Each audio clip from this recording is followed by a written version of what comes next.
of the committee, the State Affairs House Committee, the members of the public,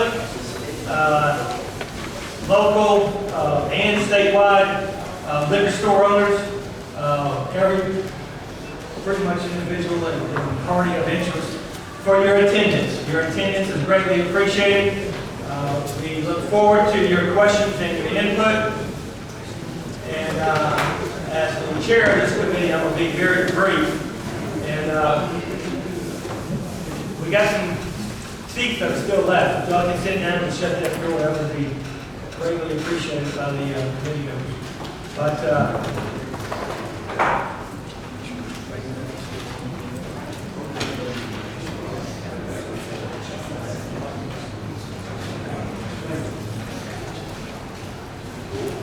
come on in, Jonathan. Have a seat.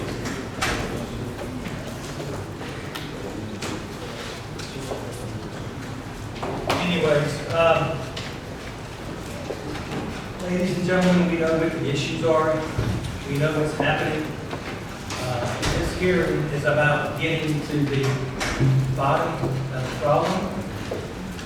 This hearing is about finding a solution.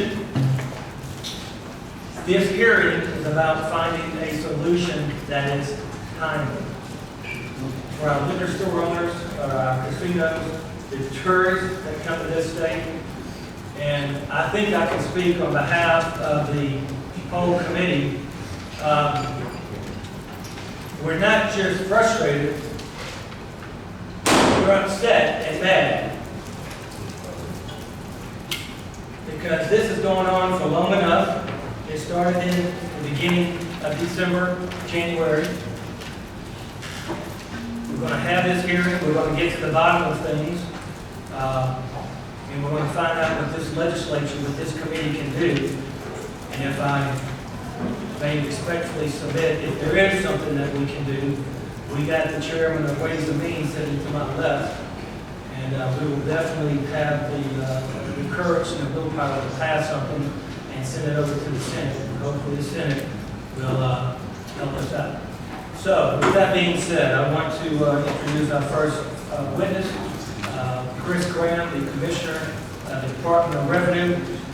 Chris, I thank you, I respect you, I appreciate you being here today, availing yourself of questions, not just from this committee, but from possibly, if there's no objection from the members, but possibly from liquor store owners throughout the state. And if I may, before I open up the floor to you, and feel free to give a brief explanation of how did we get here, what happened. But I want 3 questions answered, Chris. Number 1, and I think you'll be able to remember these. How in the hell did we get here? Number 2, what is the department's solution? And number 3, how long will it take to solve the problem? Chris, the floor is yours. Thank you, Mr. Chairman. Can you hear me okay? Yes. Okay, thank you. Thank you, Mr. Chairman and members of the committee. First, I want to apologize that we're here to talk about the subject today. The level of service and expectation from my perspective has not been what it needs to be. So my apologies to the committee and also to our permittees. To give you a really, really brief history, I don't want to take up too much time with it, but in 2022, you all passed a bill that authorized us to do 2 things. One thing was to hire an operator to operate a warehouse. The second is to construct a new warehouse. And the reason you all approved us constructing a new warehouse is because our current warehouse is old, it's outdated, it's not big enough, the equipment in it is old. We've had multiple hearings and multiple conversations over the years about all the problems with the current warehouse. And so we're very delighted that you all agreed to let us build a new warehouse. That warehouse is under construction, scheduled to be completed late this year, hopefully move into it early next year. So we're well on our way into a permanent solution, what I consider to be a permanent solution to this. We built a warehouse that's supposed to last for the next 25 years.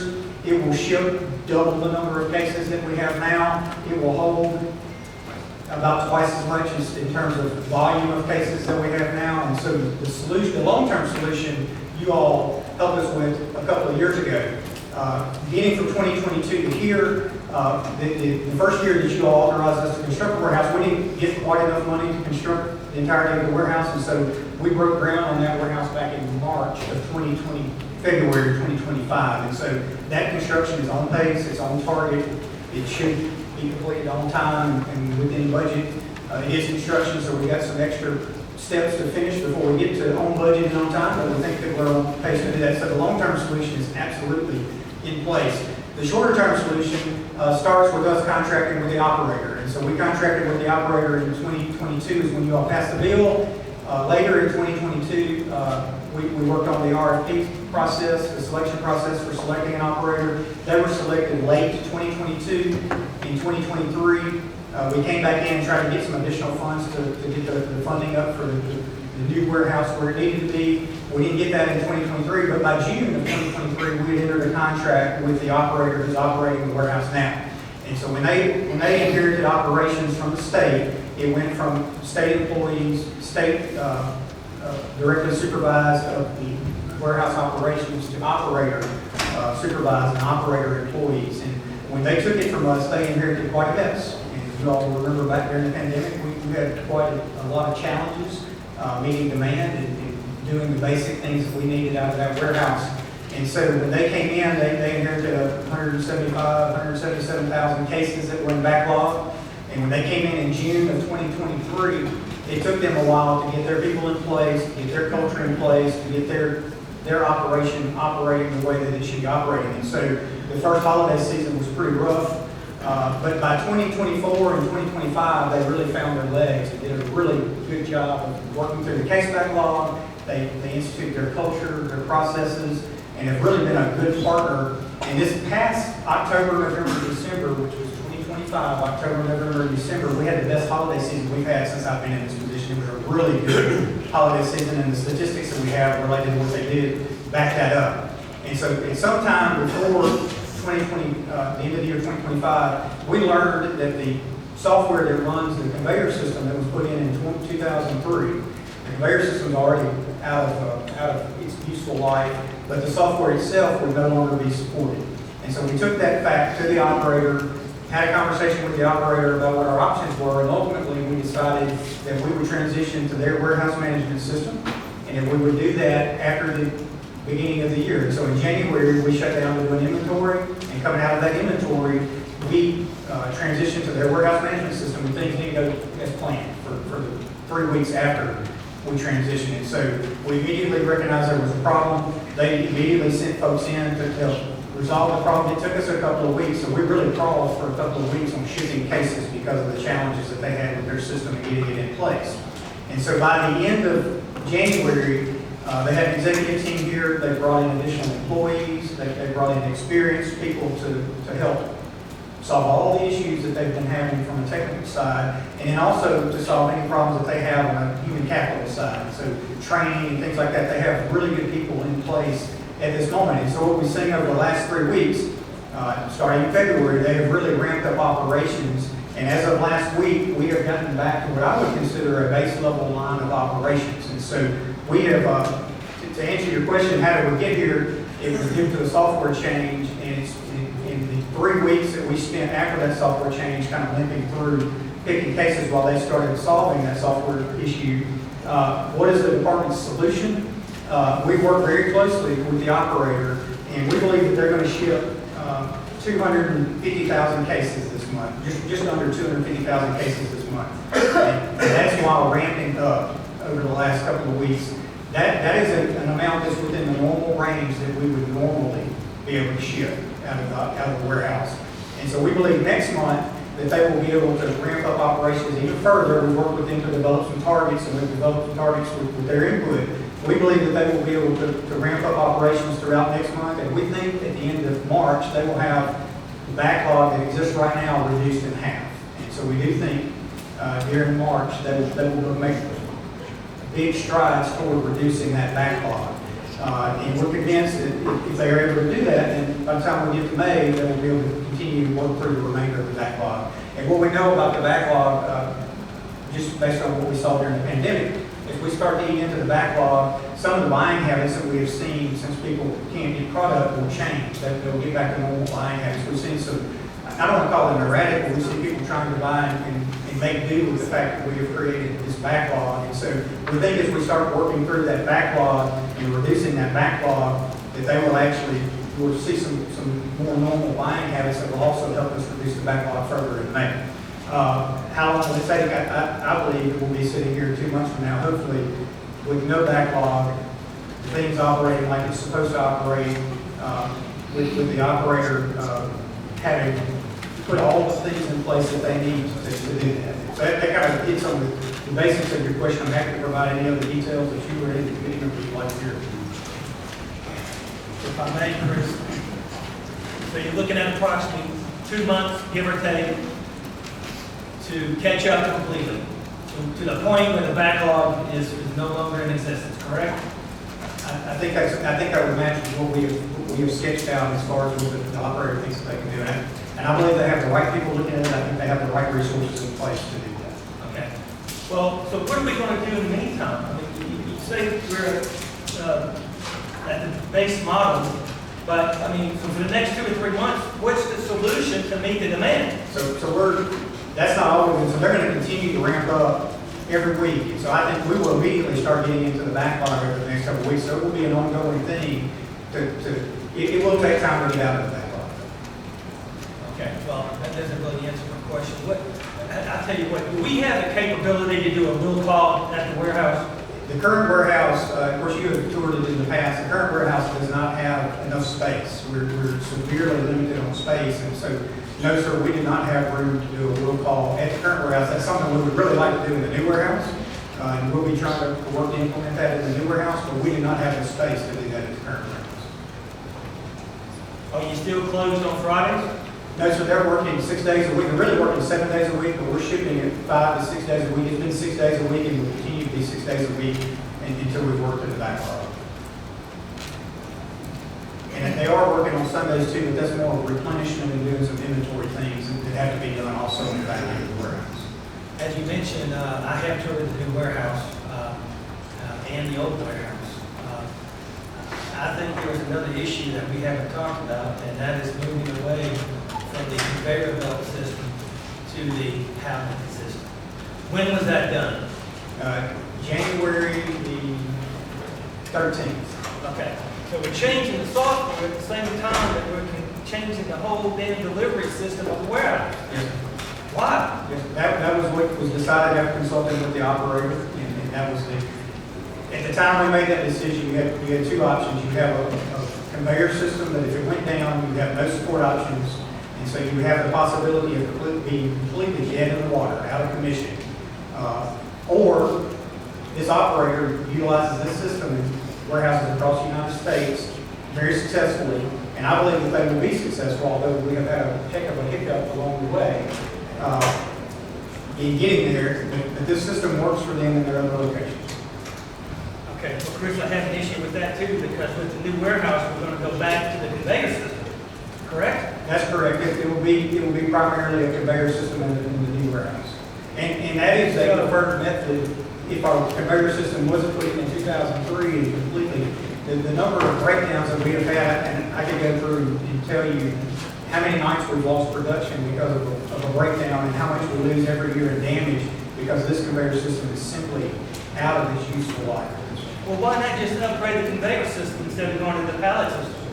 And so we have done that at different times since I've been in this position. We have upgraded, when we could upgrade, you all have given us money to do that. I've come to you and asked for money to do that. The issue is the software no longer being supported and the conveyor just finally being at the end of the useful life. If we were to upgrade the entirety of the conveyor system, we'd probably have to shut down for 30 or 60 days to even have a chance to do that. Because it's hard to do that replacement in the current warehouse.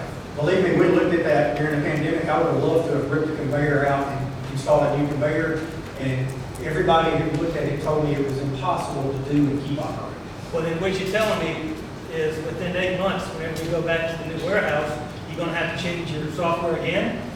The program that we bought comes with a software that's a good warehouse management solution. We're in the process of finishing that procurement, And yes, sir, we will have a different software that we go into the new warehouse. Okay. Let me ask you this, and obviously I'll be happy to recognize any members of the committee.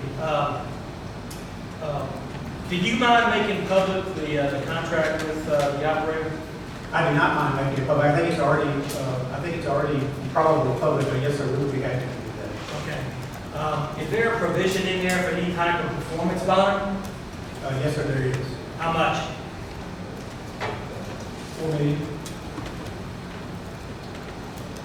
Have you looked at possibly invoking that provision? Based on where we are now, no, sir, I do not. Why not? Because they've made good progress over the last 3 weeks, and I can see them having a solution to this problem long term. And if we were to change course now, it would not be ideal. We would have to shut down the warehouse. Well, I'm not saying shut it down, but I'm saying possibly look at invoking the performance bond to help some of our small businesses back home with their loss of revenue.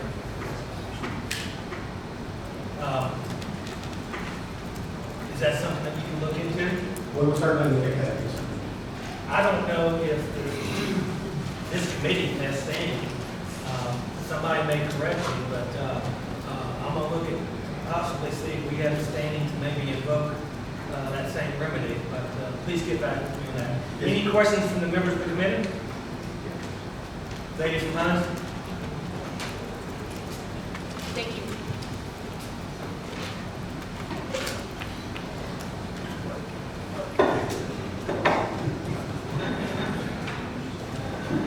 Thank you, Mr. Chairman. I have a few questions. You mentioned a moment ago that we were currently back at baseline. Is that accurate?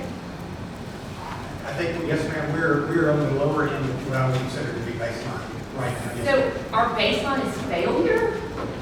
I have a hard time processing that. no, ma'am, I may have misspoke by saying that the normal amount of cases that we would expect to ship this time of year, we will hit that number this month. So as far as baseline goes, that doesn't get us into the backlog, but the normal number of cases this month that we will ship is within that range of what I would expect to be. And so our baseline includes a significant backlog. I mean, we've always had a backlog, is what you're telling me? No, ma'am, the backlog was created for when we landed in January, and that's what we'll be working through going forward. I've also heard from numerous small businesses and larger businesses with respect to software issues. I think this is something that happened when you guys switched to software in January. They are being billed when they place an order, but they are not receiving that order or all of that order, even though they paid for it. A lot of these businesses don't have the cash flow means to float that. Walmart, Sam's, whatever, not so much of an issue for them, but our smaller businesses are struggling because they're paying for product that they don't have. It's taking 3 weeks to get it, and when they get it, they're only getting part of what they paid for. Speak to that. So as far as getting billed, when you place an order and it goes to the warehouse to be picked, at that point, when it's picked, they should be billed when it's actually shipped. The only exception to that is occasionally, if there's a large order of a small number of products, we will pull those orders manually, and those orders may get billed a half a day earlier or a day earlier. They still go to the warehouse and get picked, and they should go out the next day as well. We have seen a couple of occasions where when they go out, the delivery takes a little longer than we expected it to take, and so maybe it takes an extra day or two for that delivery to get to where it's going. And so that is a little bit of a difference from what we've been doing, but that was caused by us trying to pull additional orders of small numbers of products and trying to get them out. So there shouldn't be widespread to this date of billing and not receiving product unless there's a problem that we need to investigate. So I think there is a problem. I mean, as of last night, I've heard from a dozen package store owners and restaurants who were facing this issue across the state, not just in Northeast Jackson where I'm at, on the coast in North Mississippi. So I do think that there's an issue, and I can work on getting you a list of those specific businesses. that would be wonderful, sir, because that should be happening on a widespread basis. Okay. Another question that I have we considered allowing these restaurants and these package stores to direct ship what they need until you guys are called up when you're telling me that's going to be in May, this summer? So we had conversations during the pandemic with suppliers to try to figure out a way to do that in a uniform way that treated everybody the same, and we really had challenges logistically coming up with a way where everybody would have access to the same things. We certainly are having some conversations with suppliers now to see if there's anything that we can do to make it easier for people to get shipments. Our goal all along has been to, as quickly as we can, increase production so that we can ease some of the pain that people are feeling. And I understand that and I appreciate that, but if you're saying that it's going to be this summer before the backlog is fully addressed, I don't think some of these businesses are going to be able to weather the storm that long. So we need solutions today. And so I think one of those things would be to allow those permit holders, license holders to direct ship, at least temporarily through midsummer until you guys are caught up, to allow those permit holders to trade stock with each other. They may have things that, a store across the street needs that they can't get and vice versa. I don't see an issue with that. But we have to, I think, leave here today with some solutions that can be implemented in the very short term, not this summer. So we do have, you all have passed, in the past, you all have passed a wholesale permit, and I think it's maybe $100 for a wholesale permit, that authorizes package stores to serve as a wholesale permitted businesses, so they can sell product to restaurants or other on-premise type facilities. So you all do have a pretty decent standard in place to accomplish some of that right now. How long would it take if you had an influx of people applying for that permit? How long would it take to get that approved? It's $100 payment. They are already permitted. It does not take much time at all. When you say not much time at all, is that 24 hours? Is that 3 months? Like, 3 months is not, it would be within days. Yeah. if not Okay. days. okay, So we can certainly accommodate that very quickly. thank you. Chairman of Ways and Means. Thank you, Mr. Chairman. Chris, thanks for being here again.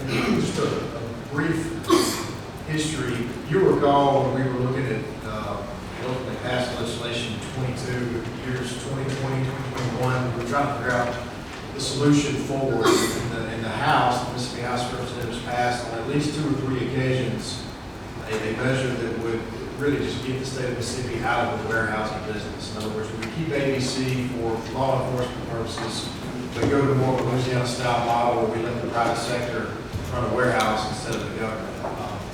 The Senate, in its wisdom, ultimately killed that bill, and we got what we got because time was of the essence to help these folks because the current warehouse is just not getting it done, and it's still not getting it done. That was, let's just say that was in 21. I know we passed it again in 22, but I believe we first passed it in 20 or 2021. What I'm hearing you say is that the new warehouse under the new law will not actually be open until sometime in 2027. Is that right? That's correct. And so, whereas we could have fixed this issue in 21, got out of the business, had a private sector build a warehouse in a year or less, probably had multiple warehouses in different areas across the state, the same way Louisiana or some other privatized states do that aren't in the warehouse business. Now we're sitting here in a situation in 2026 where we've got businesses that are in a hole, and we are telling them we think we can get you caught up in the next few months, but really not until the new warehouse becomes operable sometime in 2027. So that's a little bit of the history, and it leads up to my next question, is this. And I don't doubt you're sincere in everything you do, and I appreciate your time last week. We actually, those who don't know, several of us toured the old warehouse and the new warehouse last week.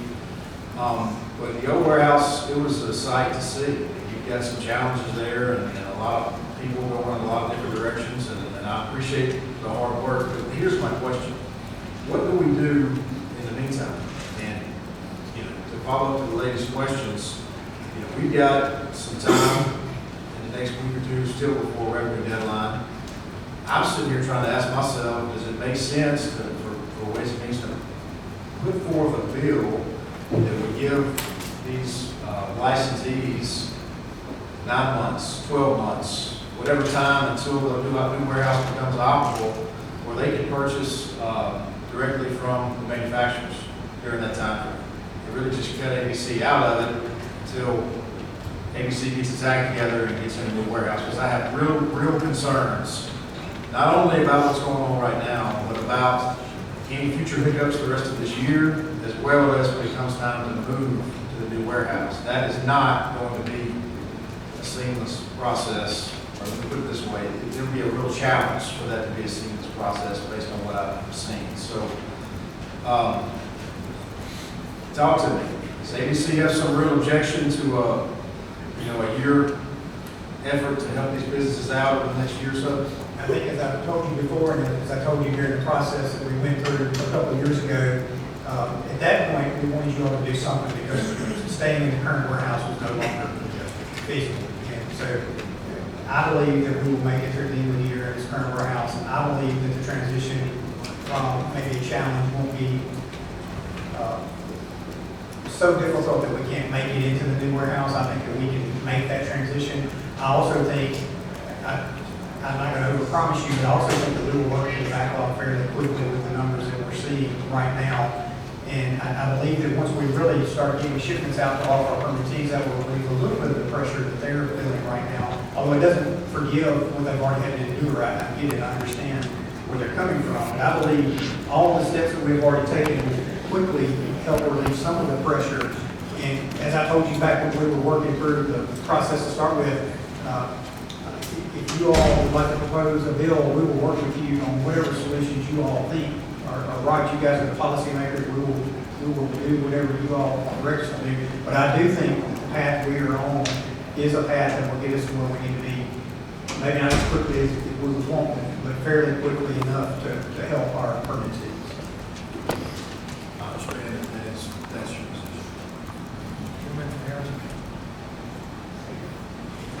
Mr. Graham, how many orders right now are in back order, either by total number of orders or dollar amount?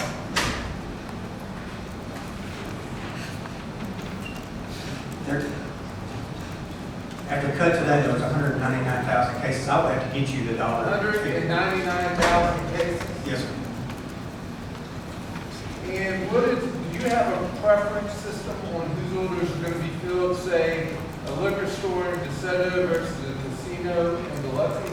The law instructs us to try to use the first in, or it doesn't say try, it says to use the first in, first out method. And so we generally, if an order comes in, we try to get that order out the quickest. Okay. And how much of this issue would you contribute to deferred maintenance or lack thereof?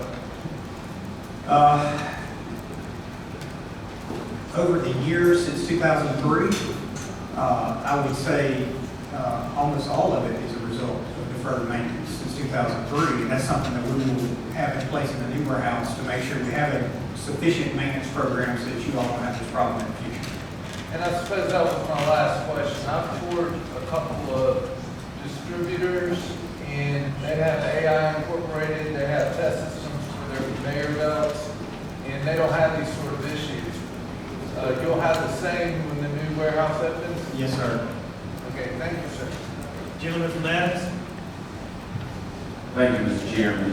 Gentlemen, thank you for being here. I just got a couple of questions. One was born out of a question about how do you get shipments out. I understand the federal and state laws, first in, first out. But I've been getting reports that there's a express line for large corporations and still a slow line for small package stores. And I look, full disclosure, everything I'm talking about is about small package stores. I'm more concerned about that than anybody else. So we have, we try not to violate the law, and so we do try to follow the law, generally speaking.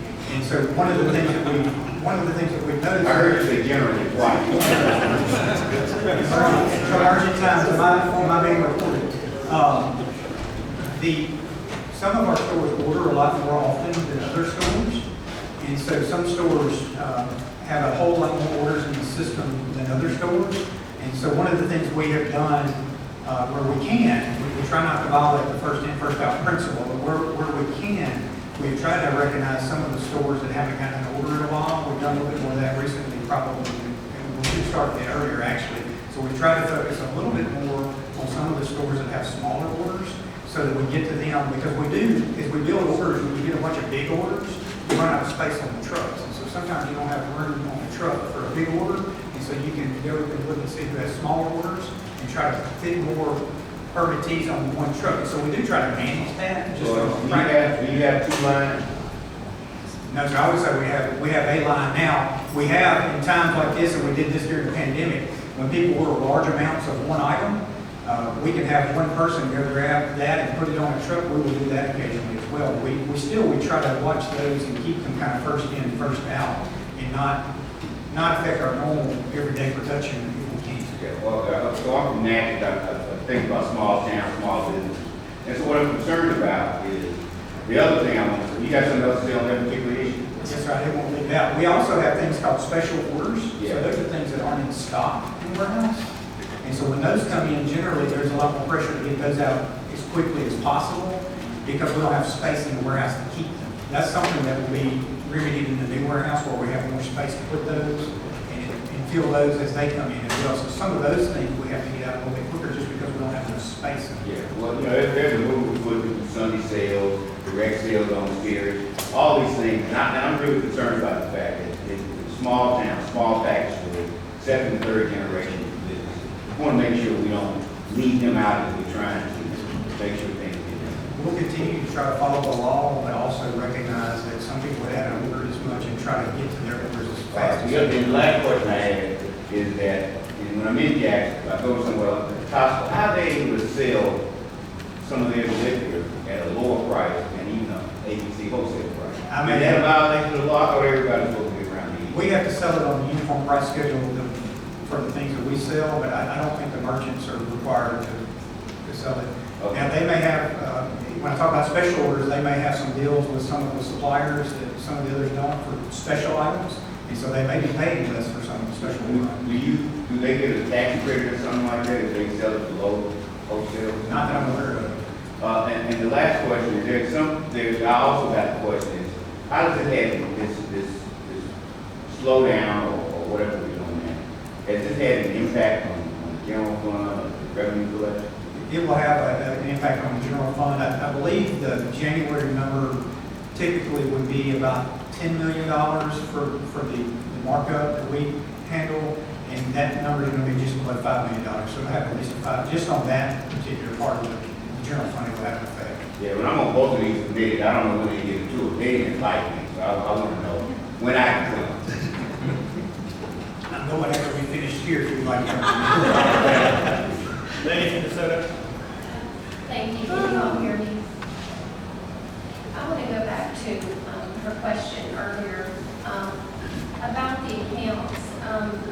I'm very concerned with our small businesses, our independent package stores. They're suffering greatly because of this problem. The funds, I'm being told that their accounts, the independence accounts, are getting frozen because they have zero funds in their account because they can't get a refund in a timely manner. So could you tell me when they can't get their shipment or they're getting it shorted, when they can expect their refund? I missed the very last part. What's the turnaround time for the refund for shipments that they're not receiving? So if somebody ordered something and they didn't receive it and they reported it to us? Or they got a partial shipment, if anything? Yes. What's your turnaround time? Because you're emptying out accounts. So it should be a week or less, but on the partial shipments, the way it should work is when you receive the shipment, you only get billed for what is actually shipped to you. And so if we have some situations where somebody's getting billed for more, we need to identify those. And I'd be happy to take those names from you and work through those as quickly as possible. So when things get shorted, it should not get billed through. And there were a couple of occasions early on in the first week of the transition where that possibly happened. And I think we've worked through most of those if we haven't worked through all of them, but I'm happy to take those names and specific issues and work through those just as quickly as possible. Well, I would hope that we would quickly as possible do that, Chris, because we don't want them to go out of business. Okay. Thank you. Thank you, Lady. Gentlemen. Thank you. Mr. Commissioner, I'll ask a couple of questions which you said about the wheel call. You know, back when Chairman Lamar and myself, we did some work on all that process back in the day. And one of the biggest things that we talked about was the will call thing, and the will call making it accessible for those times when those individual package stores and businesses could come down and make that will call available to them. I thought that will call had been solved some time ago. This is kind of shocking to me to say that we don't have the space for will call. It's the first time I've heard that. Is the infrastructure in place other than the space for will call? I mean, let's say I've had 4 package store owners contact me. One's 1,000 cases behind, one's 650 behind, one's 800 behind, and another one's like 300 behind. What would keep them from getting together? Why couldn't they just get 18-wheeler back up to the stall, the same type of 18-wheelers that back up to y'all's deliveries, and say, boy, them get together and service their orders that way?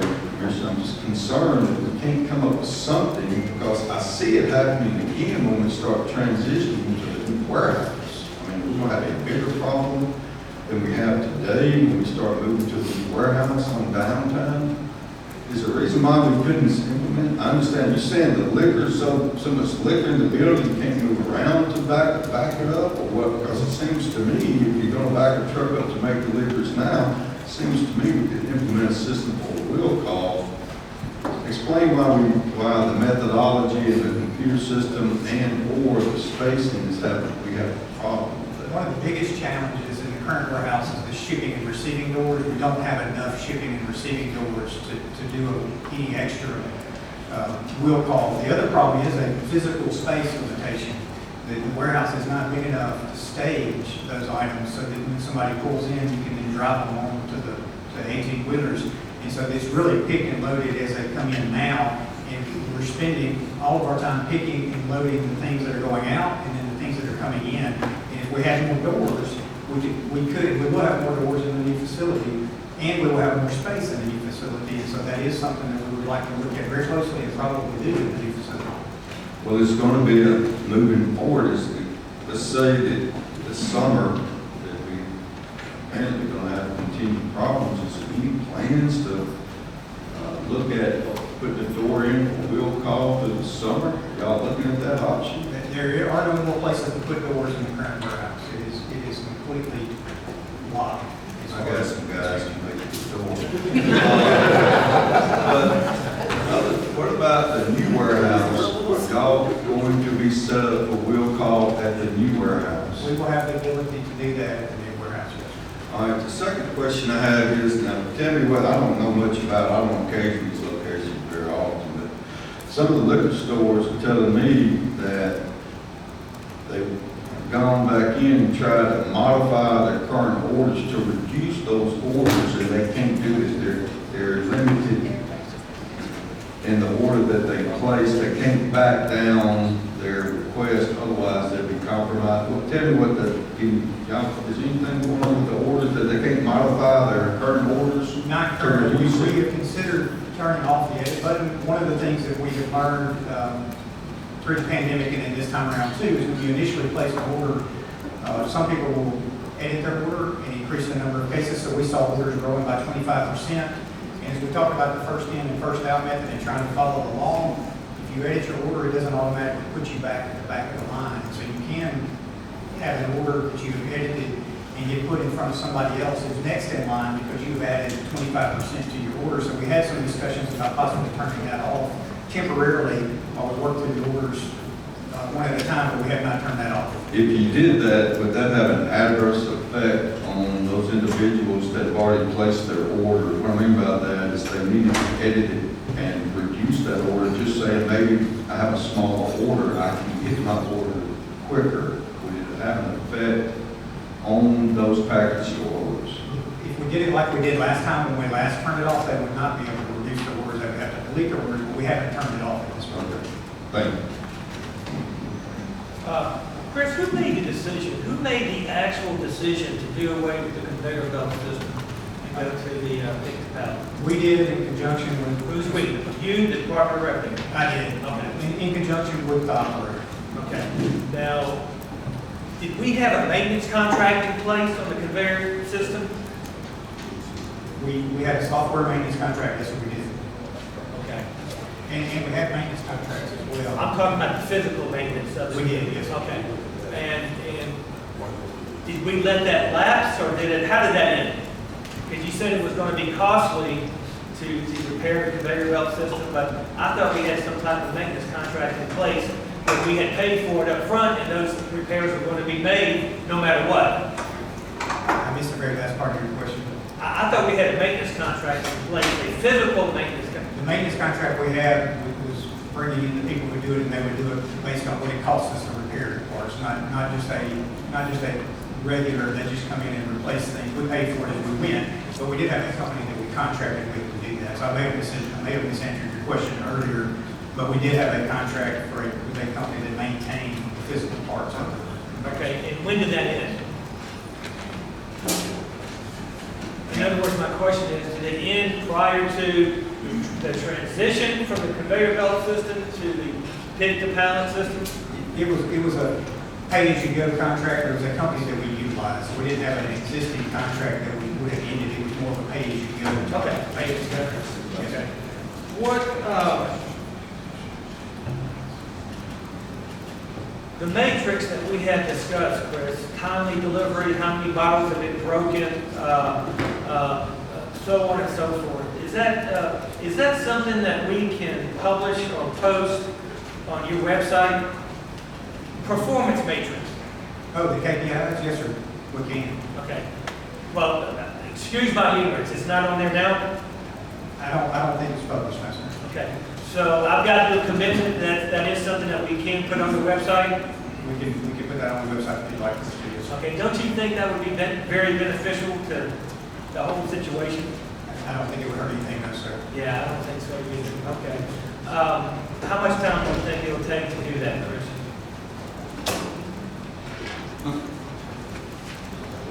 I'll be told a week. Okay, great.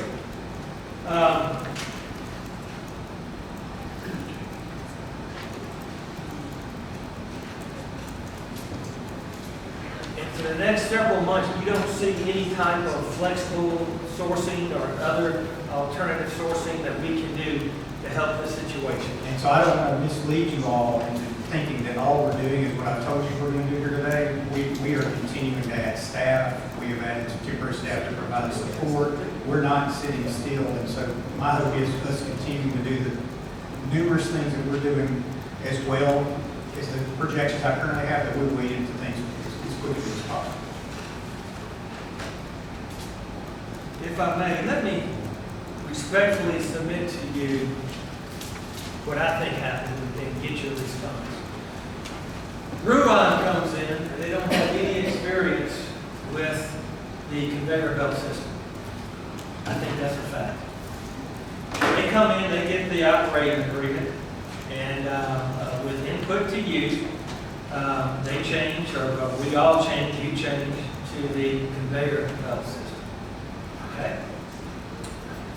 You've got a workforce that does not have any experience with the conveyor belt system, with the pick-to-pallet system at all. That may require more man hours, there may be a little bit more physically demanding. I don't know, but I don't think you have, and I think it's because we went to the pick-to-pallet system.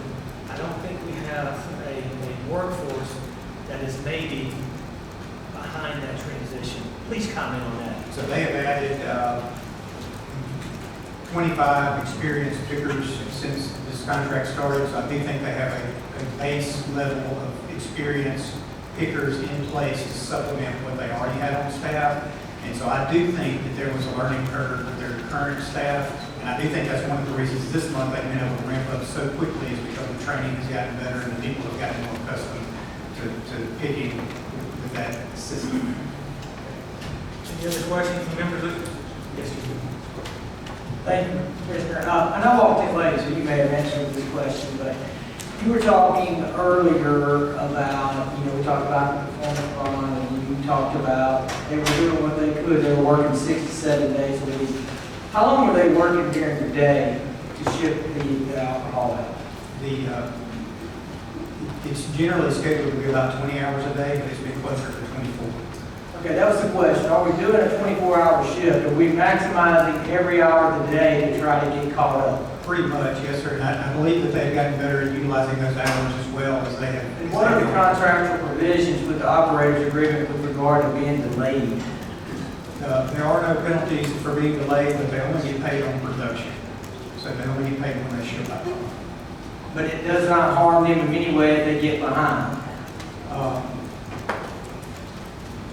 I wouldn't characterize it that way, but it is not, there is not a penalty in the contract of anybody. So you're saying it's an incentivized contract, so if they want to ship more out, they'll make more, but if they decide they don't want to spend more on overtime and to do anything else out, there's still no penalty.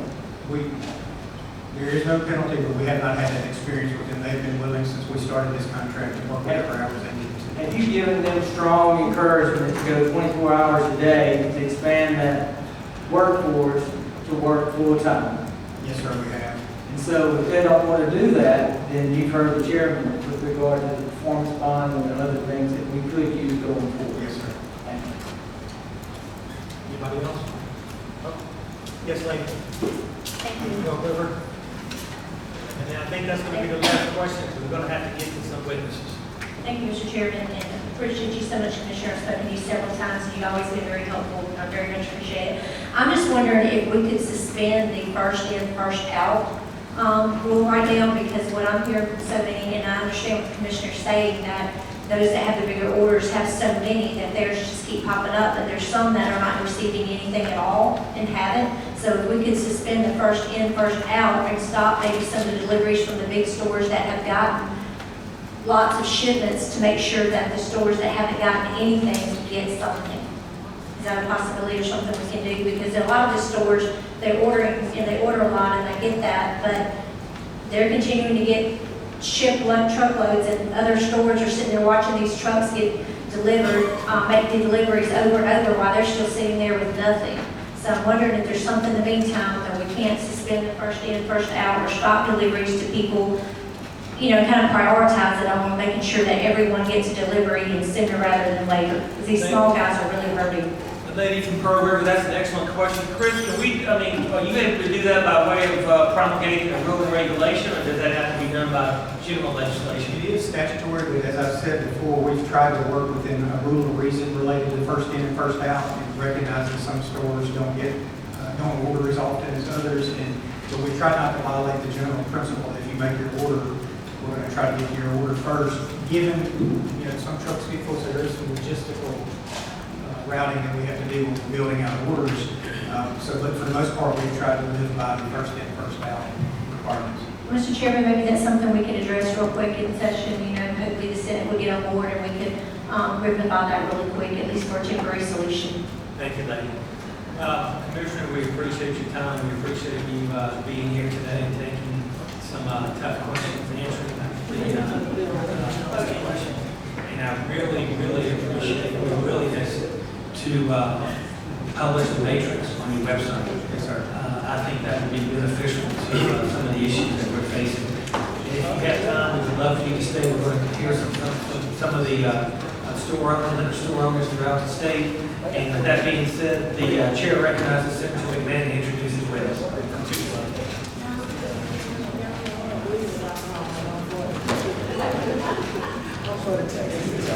Chairman, thank you.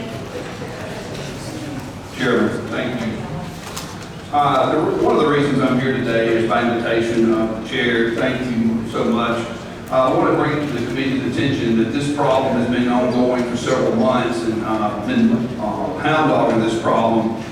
And so this year, we're bringing forward some code sections for our 5 wineries in the state. And in that bill, I included in the back of that bill that ABC shall incorporate a will call system. They already have a will call option if you order, but they don't honor it. It's not operational. And so in the bill, it said that if you were going to have, they would force them to a will call position, And a 30-foot truck is 650 to 750 cases. And a 53-foot truck is 1,300 to 1,400 cases per truck. And so we lost that in the bill. I wasn't able to get that to the committee, but for this committee, you may choose, or another committee in the House may choose to add that feature back, forcing them to utilize the will call. We have some guests with us today from Lavino Wine, and I'd asked, I think the chair would like for you guys to sit to testify. Andy Graff and Thomas Harrison. They operate the second largest packaging store in the state of Mississippi, which is located in the Mississippi 6th Senate District. And I think they're going to have some very helpful information for you, and they will be able to provide, they will be able to answer your questions as well and really contribute to this hearing. And unless there's someone has a question for me, I yield. Gentlemen, thank you for your presence today. We look forward to your input and your expertise. And Andy, you recognize. I appreciate it. Thank you very much. We don't have to rehearse what already was talked about, how many cases they are behind and all that, even though the number is not quite correct.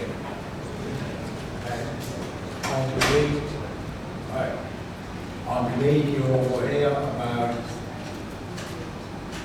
cutting back the bigger stores and giving the smaller ones first right to be delivered. I think it's a wrong thing to do. We, as one of the bigger ones in Tupelo, Mississippi, we deliver to probably about 15 restaurants and bars. But we also help our, what we call it, our friendly competitors. If they are out, they can come to us and we sell it to them with a little markup, just like the ABC used to do during the split case, where you can get 3 bottles versus a whole case. With us, you can buy just what you need to tie you over. So if you're going to penalize Lavino for ordering a whole truckload, then you're also hurting all the other people which are depending on us. And especially during COVID, we went from Cohen down to Amory, Fulton, Oxford, where liquor stores came to us, and we helped them out so we all can survive together. So it's not that we are just the biggest one, we are people which care about each other. That's what I wanted to say. Whoever orders first still should get the first order before the way the order is in. And we got the same problem. We are back to January 23. And today is the 17th, so we are running 25 days behind just like everybody else does. We are not getting any special treatment. We just order more because we sell more. And that's all it is. Okay, is there anything else you would like to tell us?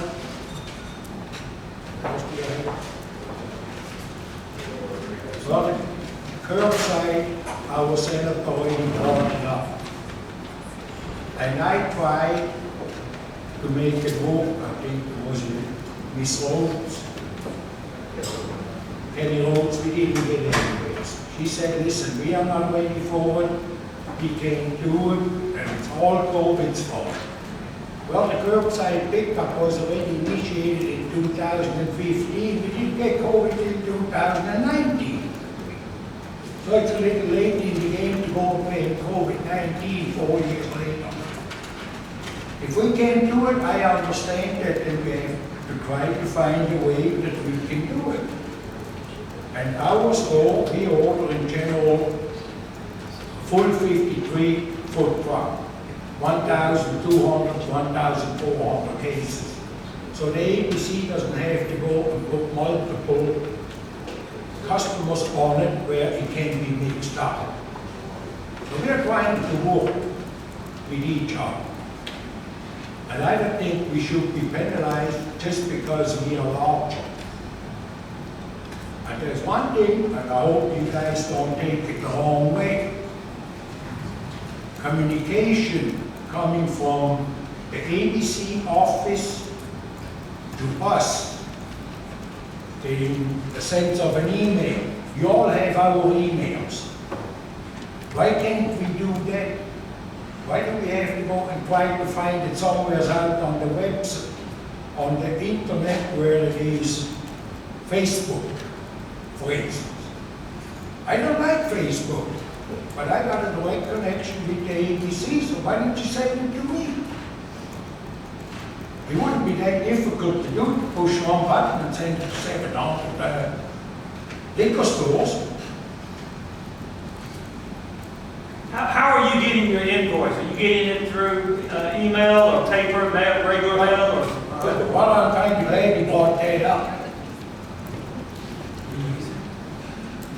The regular invoices, our regular shipments, we're gonna get the invoice on our website. Very simple, very easy.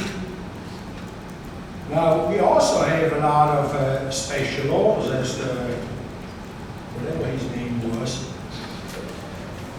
said, they take a little longer, they take a little more. All right, the ABC in 2024 shipped 247,000 special orders, which are not in the warehouse. And there on the website of the ABC, you can click a button, go paperless. Right? I'm paperless, that's why I don't get an invoice on my regular shipment.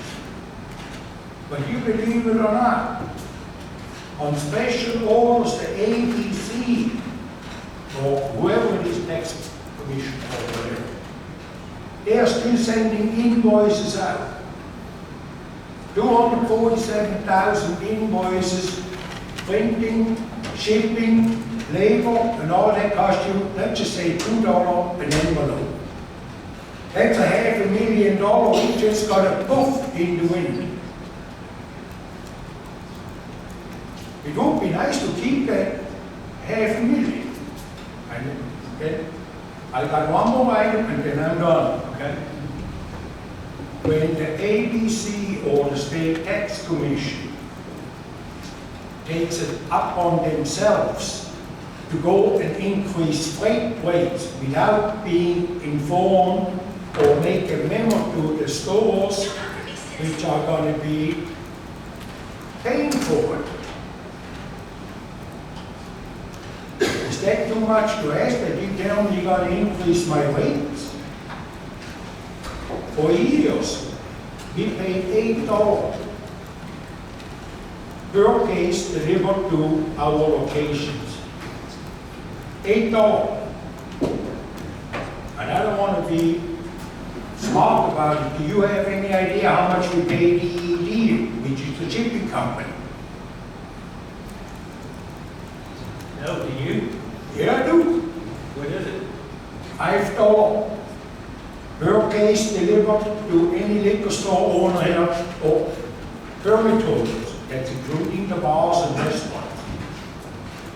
So I was requesting an explanation from Miss Kelly Roberts. And I said to her, would you explain to me why you charge me $8 and DED, the shipper, you pay him $5?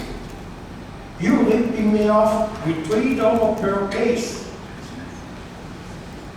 I couldn't get an answer, but it took 12 months for Ms. Rhodes to issue a little statement that they went from $8 down to $5. They're not supposed to make money on the shipping. So now we're going to get into a tight spot with all the liquor stores. We can't sell what we can't get. I do roughly about 30,000 cases a year as an even number. 30,000 cases times $3 is $90,000, which the state took out of my pocket without letting me know. I could have paid my employees more benefits, or I could have hired another employee. There is nothing except a memo. We're gonna reduce it down to $5, have a nice day. Andy, I agree with you 110%. And- We're running out of time, so we're gonna have to move on. 30 seconds. 30 seconds. 30 seconds. 30 seconds. With 10 seconds. What we are getting into it with the financial crisis, because we can't have the products on our shelves and make a living. How would it be if the state tax commission would be generous enough when I send you more money than what I owe you on my taxes? You're kind enough to send me a check back. Why don't you send me the $3 per case, which I paid for over 5 years, too much? That probably would help me a lot, because it would be about $250,000, $300,000 to keep my employees on the payroll. Thank you very much for listening. Thank you, Andy, we appreciate your time. We understand you drove all the way down here from Tupelo. So, again, your testimony was very valuable to the committee, especially the part about the invoices, and we're going to definitely take that into consideration. Senator, real quick, you got... I do. I just want to share with you that his shipping costs are roughly $250,000 a year. By will call, he believes he could cut his cost in half. In addition to that, because he's been unable to secure the product, he's ordering in larger volumes. He's holding in several $100,000 a month in more inventory than he should have to hold. So it's costing him, interest on his money to hold the product in reserve. I do want to also say how much I appreciate Commissioner Graham. He's one of the finest public servants in this state. He always takes my call. He's concerned. He returns my phone calls early in the morning or late at night. But I do want to take this opportunity to say I do believe there are some structural problems with billing and the way that ABC is being managed. And we can talk about that further, but this committee, this body passed in 21 and 22 that the wineries in this state could sell direct to retailers, and they could sell on site if they collected the tax money. And they've been doing that, and DOR will not accept payment. Some of these wineries are holding 3 to 4 years worth of tax revenue because they won't accept it. That's unacceptable when you have taxpayers that want to pay their bills, and they don't have a mechanism to pay it at DOR. That's a structural problem, folks. That's not a physical problem, that's a structural problem. I yield. Thank you, Senator. I agree with you. Our next witness is Anne Marie Smith.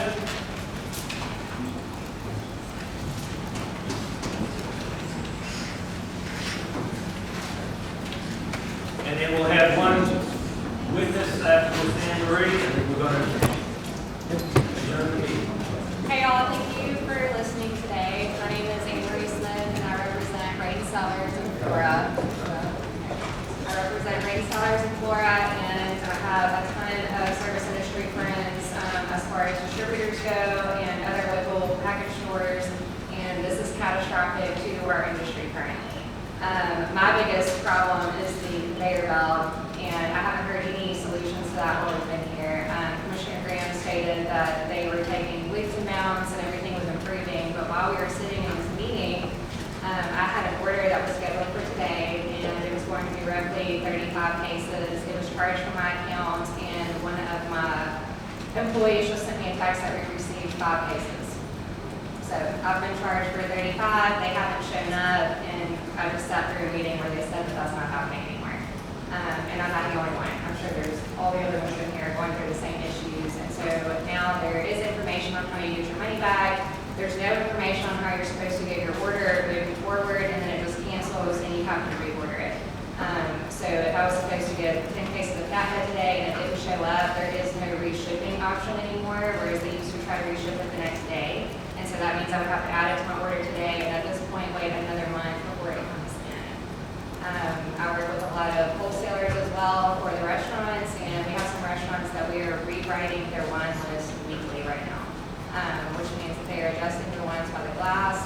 They're going to have to take a cut on some of their profits because they're paying more getting it from a wholesaler as opposed to directly from the state, and they can't offer consistent product. Last week I sent 18 cases to one store, and I had received 35 cases the day prior.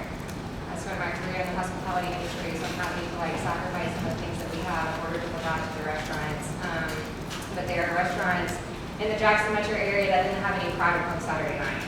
And so it was Valentine's weekend, it was already hard hitting for those guys. They're working super long hours and they don't have time to run around to 6 liquor stores, even if they can wholesale from other places. So I don't think that's a solution either, because we can't expect them to all of a sudden have to go source their product from multiple different stores around the Jackson metro area.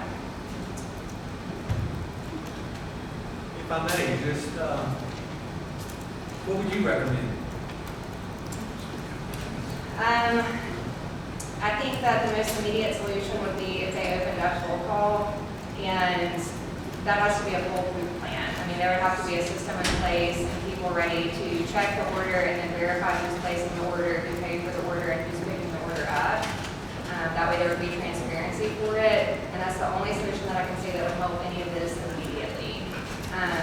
Another store owner had recommended possibly like clearing the orders completely, and while that sounds like super shocking, like everybody across the state would take a hit, you would remove all of the backlog, and then everybody would get 100 cases that you were able to place a certain order to, so they could start filling them from scratch, as opposed to trying to fill things that were 30 days old. Any questions for Ms. Smith? Okay, seeing none, Ms. Anne Marie, thank you for your attendance. I know you're extremely busy, and we appreciate your attendance. Thank you, guys. Okay, members of the committee, our last witness is Larry Gregory with the Gaming and Hospitality Association.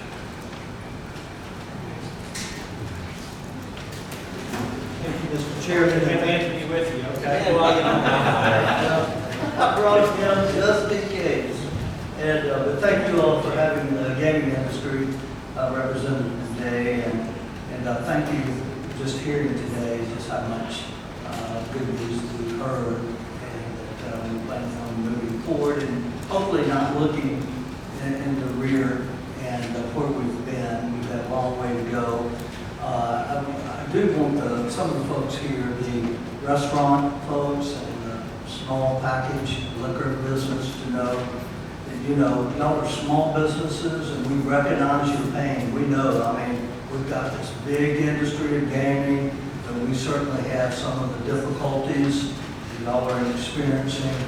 You know, we have millions of visitors, you know, at our properties each year. I mean, we had, you know, $2.4 billion of gross gaming revenue, and believe it or not, some of the people that visit our casino drink, and they like that, and they're amazed at times when the last few weeks when we say, hey, we don't have anything for you, and these people don't live around y'all's blocks. I mean, they're coming in from all across this country, and they're expecting a nice product. You know, liquor affects not just our gaming floor, but it affects our hotel, it affects our restaurants and our gaming facilities.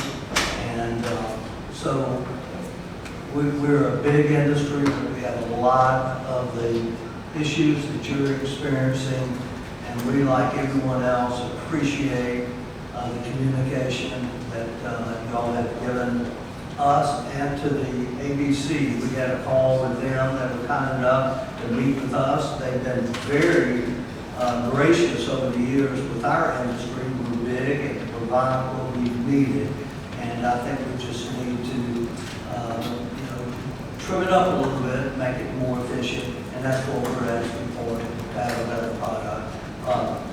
Anthony Delvescavo is here from the Boulder Lodge, a large property here in our state, and Anthony, if you'd like to. All right, well, good afternoon, and thank you for conducting this hearing. A lot of things that have been said are straight on. We've been there with this system for quite a few years. Boulder Lodge, we're used to having some delays in shipments, especially during Christmas or New Year's and things like that. But yes, this year's been quite difficult. But I heard earlier that direct order wouldn't be considered or shouldn't be considered because it may not be fair for some of the smaller distributors, whereas the casino industry and some of your bigger purchasers, we may be sort of bogging down the system, right? Because our orders are pretty big. for the time being, if we could maybe take some of that cog out of the machine by allowing, even though we may be getting it directly and others don't have the system or can't do it, it would relieve those pressure points for those smaller operators to get their things in. The more you can take out by easing the system, the better off maybe we can get past that backlog. Because I told Claire earlier, I said, I don't know if these guys can go on for 2 or 3 months and continue to operate their businesses, because that's a lot of business that there is, and it's hard to pay rent, it's hard to pay your employees when you don't have a lot to sell. I go into the liquor stores back on the coast, and I like wine, and there's no Italian wine, no Spanish wine. I'm having to buy wines that I've never even tasted before, which is not a bad thing sometimes. But if possible, if we could get a waiver for 2 or 3 months while we can reduce that backlog by eliminating those larger casinos, just even if that's taking out 15 or 20%, I don't know the numbers, but that could relieve some of the pressure points. Any questions for Larry or Nathan? Ideas of comparison? This Friday, one of y'all, do you have a count on the back order for our casinos right now, on orders? No, sir, I don't know exactly what ours is. We've been getting some shipments a lot slower, but a few come in, and I guess that's because of where we came in order, but I don't know what we're behind. I just know that our finance department is constantly asking me what's going on. That leads me to my second question. Do y'all have any way to quantify or vacuum quantify the losses that you sustain due to having the lack of product, not having? I'm sure there are some means. Again, a lot of the stuff we do is comp, so but I can try to look and see what we may have lost during the stretch. Okay. And finally, can you walk us through that sort of ancillary method of getting product that you mentioned, what that might look like for y'all, just as a total bodge? Would you get that from your sisters company? Well, that's I don't know exactly how to walk around it legally, but that would be my first thought. That we have a parent company that is MGM Resorts, and we have suppliers from all over the country, and we would probably be. Back up just a second also, I think the casino industry is a good industry to test us with because we're highly regulated not only by ABC but also by the Mississippi Gaming Commission. We have large compliance departments, and so we would tap into our resources with our parent company, as with someone like Caesars or Golden Nugget or Penn or Boyd. We all have properties all throughout the nation, and so my plan would be to reach out to our sister properties and see how we can get this done. But I would assume it would be similar to the way that the record line ships. So conceptually speaking, it might be something where you offer that up to companies with a certain amount of employees, and then they would do that, and to your point, it would create kind of a pressure relief valve on the smaller entities. There's nothing off the table as far as what we would do to try to eliminate some of these problems and get the entire industry going. We want the mom and pops to do well. Also, we have a lot of people. We have over 110,000 people that fly in each year to the Gulf Coast, and we want them to be able to frequent the area and have a good time. So whatever we can do to try to assist, we'd be willing to do. I echo the chairman and thank you for coming up with the lesson. Thank you. Any other questions? Just to close, Mr. Chairman, we would like for the record, we submitted a letter to you and for review and some suggestions that the gaming industry would like in any legislation or any ABC rules and regulations. We've handed out those copies, Larry, to make that part of the record. Thank you. Okay, committee hereby stands in recess for 5 minutes, and we'll take